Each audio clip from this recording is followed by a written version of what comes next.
Greetings and hello. This is the video presentation from Group 15 on System 4, the Absorption Refrigerant System. For our project, our group consists of 4 members from left to right, myself, Abel Anak Meta, and then we have Jordan Jimbat Anak Jack, Stephen Ling Liwei, and Shazwan Alvan. These are the agendas that we'll go through in this video presentation. First, the introduction, and then the system description, methodology, coding implementation, graphical visualization, user interface, results and discussion, last but not least, conclusion.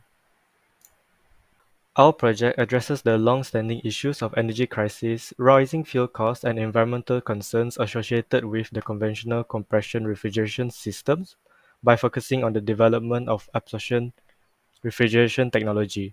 This technology offers significant benefits, including the use of low-mass heat sources and eco-friendly materials, which have garnered increasing attention.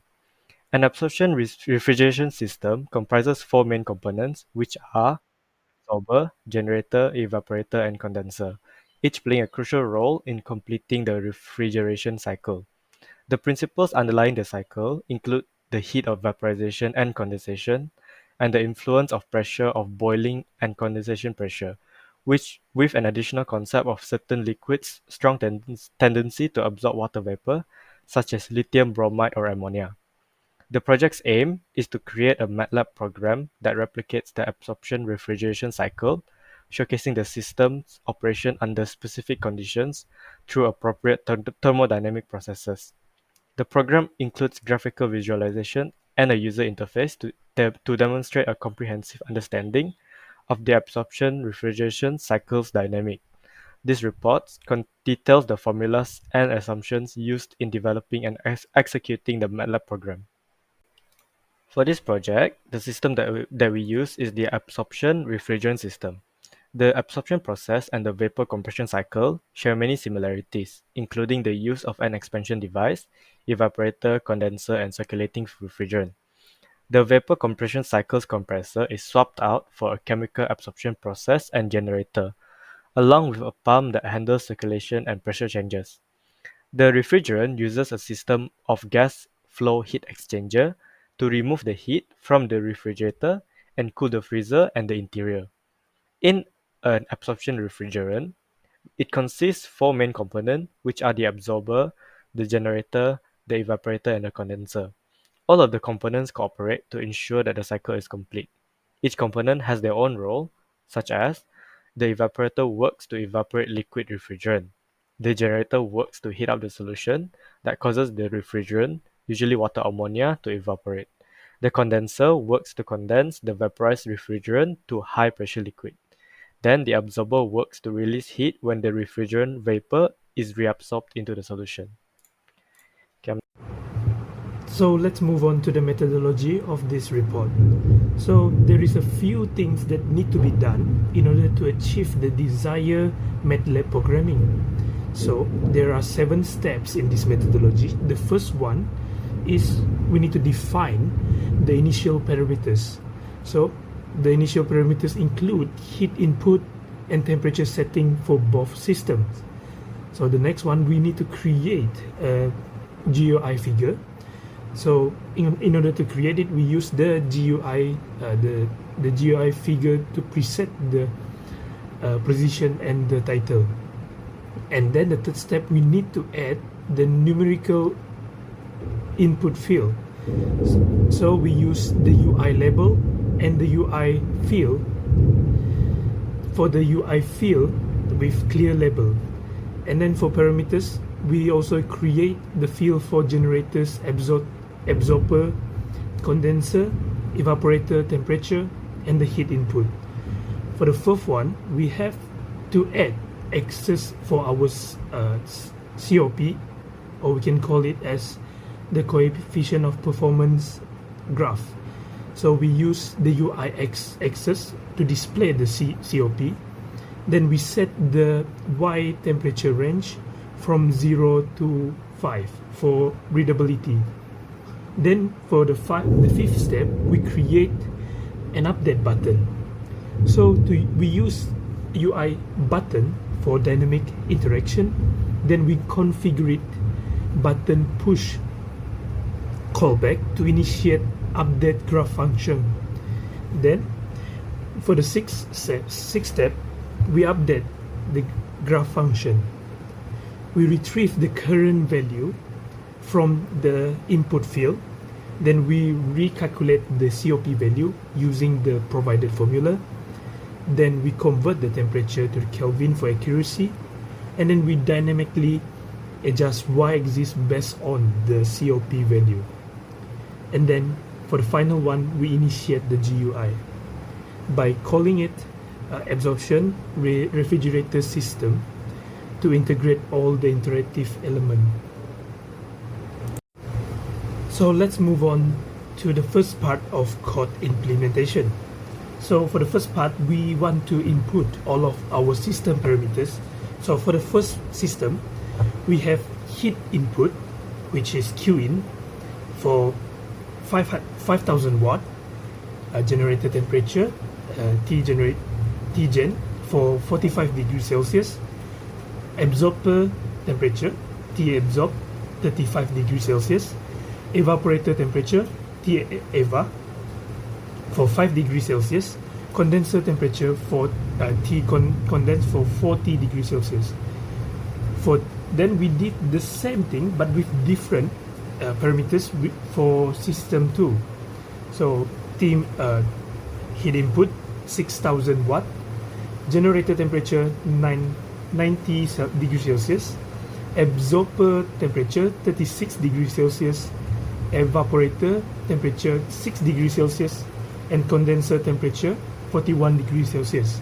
So important keynotes here is that these parameters will directly affect the performance and the efficiency or the value for the COP, and also the graph that will, the bar chart that will form later on. So let's move on to the second part of coding implementation. So for the second part of coding implementation, the purpose is to create a graphical user interface, GUI, for interacting with parameters of two different absorption refrigerate system. So for the main figure of this system, we put it, the title of it as absorption refrigerate system, and the position of it will be x100 and y100, and then the dimension of the figure will be 80 by 550 pixel. And then we move on to the system UI element. So across all of the system UI element, we will have constant x, which is 20, so that it will be at the right side of the GUI, but with various y-axis. So for example, system 1, we label it as system 1.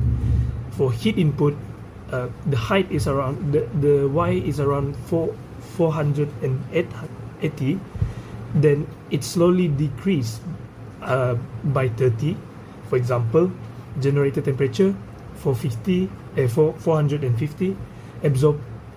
temperature 420, evaporator temperature 390, condenser temperature 360.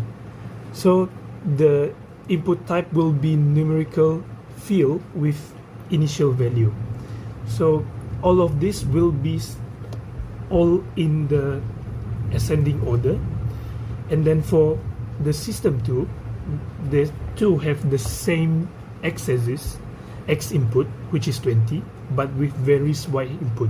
So from here we know that the y input of the y system, the second system, will be lower than will be lower than the first system. So the system of in the figure, this second system will be up here, down at the first system, down below the first system.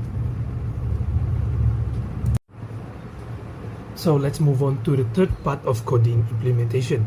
So for the third part of the coding implementation, it is mainly focused on visualizing the coefficient of performance, COP, for two absorption refrigerate system based on the user-defined parameters by using bar chart. So the graphical element, first of all, we need to input the exasperation by having the position of 300x and 100y. The dimension of the graph will be 450 by 400 pixel, and then it will be labeled as title coefficient of performance or COP, and then the axis will be labeled as system as the x-axis, and then COP as y-axis. And then the y-axis limit, as I said earlier, will be ranging at from 0 to 5 for the COP value. And then for the interactive component, for example button, we use the UI button, and then we label it as update, and then the position of the button will be at 150x and then 140y. So it will be at the lower part of the GUI, and then the functionality of it will be execute a callback function during the press. So let's look at the functionality of this callback function. So callback function, it will initiate the update graph function to dynamically update the COP graph based on the user input. So it will also after initiating the graph function, the COP will be calculated for the both function using the user input value. Then the parameters will be retrieved current value from numerical input field for the parameters like heat input, generator temperature, absorber temperature, evaporator temperature, condenser, and last but not least, condenser temperature. So the calculation of COP will be based on the formula. So for user interface, there will be three components, which is system 1 section, system 2 section, and the update button. For the system 1 and system 2, each of the component have its own default value. For heat input for system 1 would be 5000 watt, generator temperature would be 85, absorber temperature would be 35, and for evaporator temperature would be 5, and lastly condenser temperature would be 40. System 2 is the same as well as system 1. There will be a default value for each of the component. And there will be an update button below it, and the up button to update the calculation or result based on the entered value. How to use it? For each of the system, enter the appropriate values in the input boxes for heat input, generator temperature, absorber temperature, evaporator temperature, and condenser temperature. To update it, once all the values are entered, click the update button to refresh the calculation and visualization based on the new data. After updating, review the results and visualization to compare the performance of the two systems. This helps to understand the efficiency performance. So for user interface, there will be three components. After we put in the value, this will be our result, which is a graph that consists of two. After we put in the value, this will be our result. For system 1, the coefficient of performance or COP is 6.1811. For system 2, the COP is 5.6969. Thus, system 1 having a higher COP would mean it's more efficient than system 2. This is because a higher COP indicates that the system can provide more cooling effect per unit of heat energy input. In terms of electrical power usage, system 1 would be using less power to achieve the same amount of cooling, making it more energy. For system 1, Although heat input and absorber temperature aren't used in the equation, but they are crucial in absorption refrigeration. Heat input to the generator also separate the refrigerant from the absorbent to determine the amount of refrigerant vapor produced. Generator heat input condition also significantly impact the absorption refrigeration, according to Bear et al. The absorber absorbs the refrigerant vapor back into the absorbent solution, hence releasing heat. Lower absorber temperature enhance absorption and improve cycle efficiency, while high temperature hinder the absorption. In real-world application, MATLAB help optimize system performance, making it easier to determine which system is more efficient, cost-effective, and energy efficient. Reducing energy consumption also lower the cost and support sustainability by reducing the greenhouse gas emission. This encourages manufacturers to meet the demands for eco-friendly products, driving innovation toward a more sustainable global economy. MATLAB graphical visualization, however, make it easy to present complex system data efficiently. It helps calculate the coefficient of performance, known as COP, for various parameters and integrates graphical visualization for easy data presentation. This made understanding and analyzing the absorption of refrigeration system straightforward, allowing quick comparison between two different systems. MATLAB convenience and speed enhance our ability to compare and analyze this system effectively. In conclusion, this project demonstrates how MATLAB can be used to model and analyze the absorption refrigeration cycle. By simulating two different systems with varying parameters, we compare the performance based on the coefficient of performance (COP). The developed graphical user interface allows users to adjust system parameters and see the effect on efficiency, showcasing MATLAB ability to handle complex calculation and present data clearly. The result highlight the importance of choosing optimal parameters to improve system efficiency by contributing to energy saving and environmental sustainability. This project shows the potential of absorption refrigeration system in addressing energies and environmental challenge. Thank you.